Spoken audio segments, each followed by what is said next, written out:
Well, hello everyone. My name is Jenny Oetzall. I am a cross-cultural media emphasis in the journalism major, and today I'm going to be talking about what it looks like for Western journalists to empower citizen journalists, specifically in the Middle East. So the first question I have for you is, what do you think of when you hear the phrase, giving a voice to the voiceless? Perhaps you could think of a missionary going abroad and hearing stories from local people, reporting these stories back to their home church.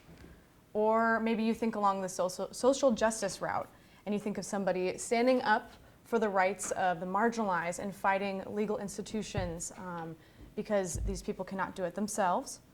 Or you may think of journalists telling stories of the people who have little voice and using their power of the pen or through visual media to capture these compelling stories. So what if we rethought this concept of giving a voice to the voiceless?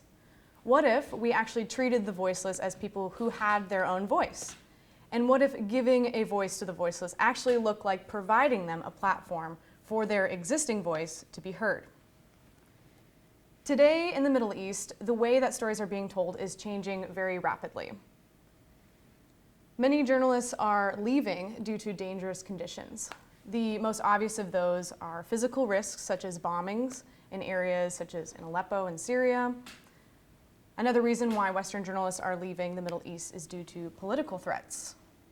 In 2016 alone, 81 journalists were imprisoned in Turkey. That is leaving out all the other countries where journalists were imprisoned by the government.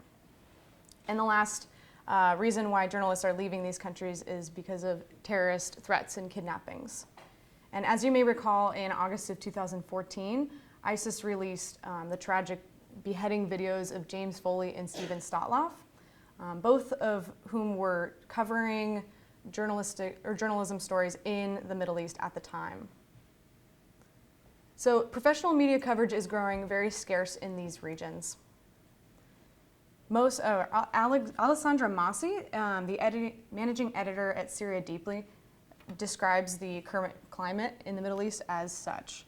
She says, most foreign journalists reporting on Syria today are doing so from outside the country's borders. Entering the country illegally is far too dangerous, and even those who take the risk run into difficulties finding news outlets to publish their work. Many news outlets prohibit accepting freelancers' reports due to the personal risk. So because there is such there's a diminishing amount of professional media coverage in the Middle East, there's been a significant rise in the amount of citizen journalism filling the gaps in the media coverage. So what is citizen journalism exactly? The dictionary definition of citizen journalism is the collection, dissemination, and analysis of news and information by the general public, especially by means of the internet.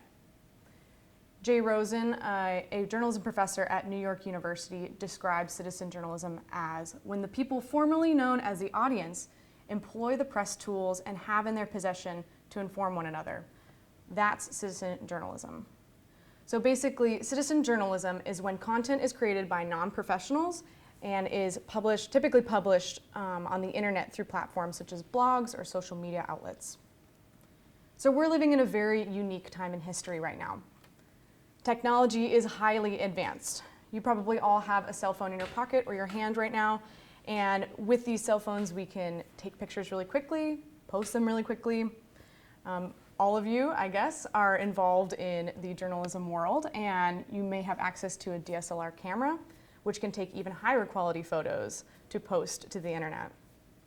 The internet itself is an incredible tool that we have where we can share information, of course, quickly.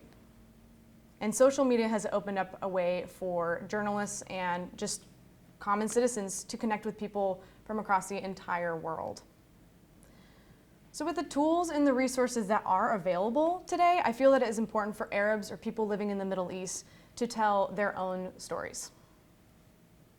There are many reasons why Arabs should be telling their own stories and why this is necessary. And the first is that there is extreme power in personal testimony. If you've ever read any story or seen any post by Brandon Stanton, the creator of Humans of New York, you know how powerful a first-person quote and a single picture of them can be.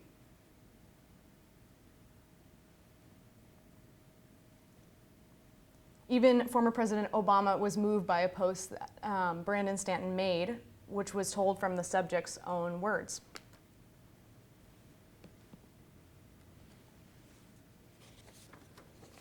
So along with the great power there is in personal testimony, people from the Middle East should be telling their own story because they understand their own people and their own history better than anybody outside their country. There's a lot of deep and messy and confusing history in a lot of Middle Eastern countries, and for a Western journalist to kind of parachute and dive into it quickly is very, very, very difficult. And the last, and could be one of the most important, I think, is that they speak their own language. For someone who has no knowledge of the Arabic language or any other languages that are being spoken in the Middle East, the meaning that is told in stories could be lost and kind of muddled through the use of translators. And lastly, Arabs should be telling their own stories because if they're actually witnessing their own events in their own lives, they're the ones who are going to be able to get the facts straight. So citizen journalism sounds like an awesome idea, but there are two significant problems that are limiting citizen journalists in the Middle East from being successful. The first of this being that the work that they're producing is not being taken seriously by Western news outlets. There's a serious lack of credibility and trust in the content that is being produced. And secondly, there's too much content being produced. Because we have tools readily available to us and the internet is very accessible, even to those whose homes are destroyed, there's not as much filtering that needs to happen. And stories that need to be heard are kind of slipping through the cracks with all the other stories that are being posted.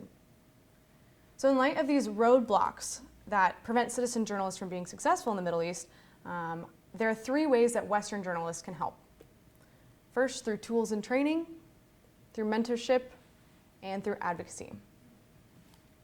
So tools and training, first of all, can come in the form of physical tools, such as computers, cameras, recorders, etc., and the tools that journalists need to be successful in their trade. And secondly, the training.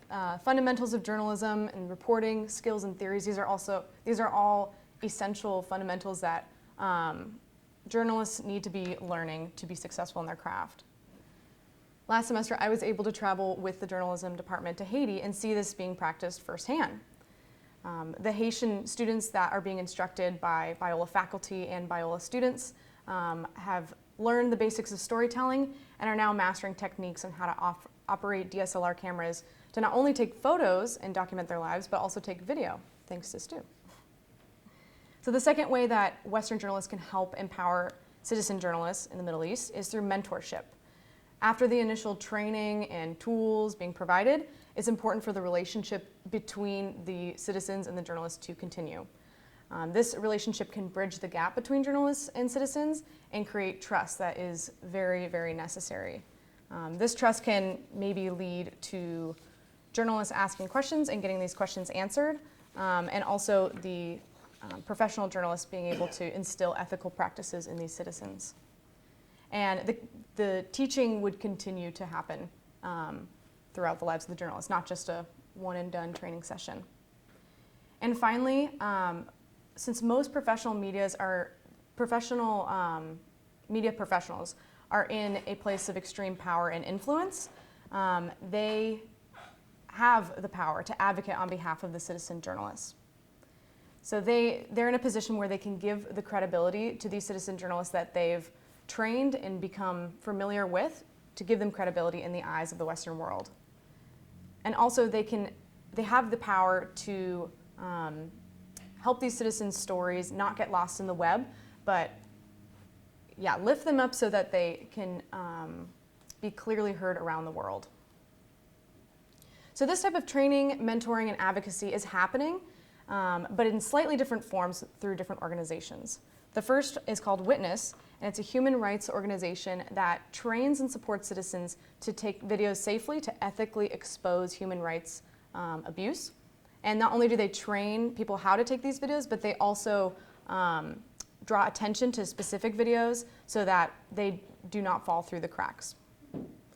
Another example of this is Rappler, which is a social news network, and they created the hashtag NotOnMyWatch campaign. And this trains people in the Philippines how to report corruption using their cell phones. They also actually gave a group of people cell phones that they could start reporting the correct information of what's going on in their communities and send it in. And Rappler also has a section of their website called Rappler X, which is a self-publishing platform.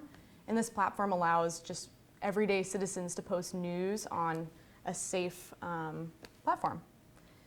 And the last, and I think one of the most, the example that clearly resembles the citizen journalism that I desire to see happening is Hadi Abdallah. He's an independent journalist in Syria who's been covering the Syrian war through social media. He is known for reporting in the immediate aftermath of artillery strikes. And in 2016, he actually won the Press Freedom Award from Reporters Without Borders. So I have a short video clip that shows and explains more about the commendable work that Hadi has been doing.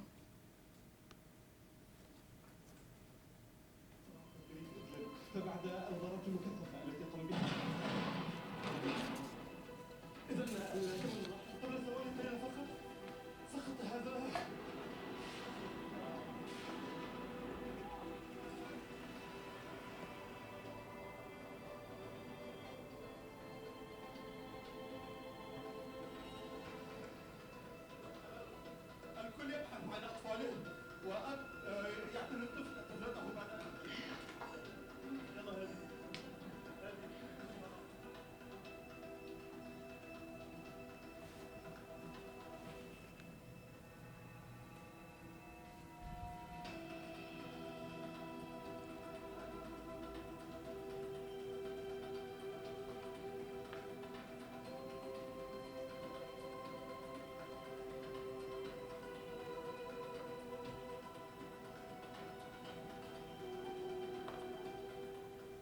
فرحت كثير وانبسطت كثير بجائزة مراسل الوزارة، بس طبعا هي الجائزة ما بس لهذه، هي الجائزة لخالد، لأكراد، لوسيم، لشامي، لباسل شحاتة ولكثير من الإعلاميين اللي استشهدوا وتركوا لنا أمانة لازم نتمنى.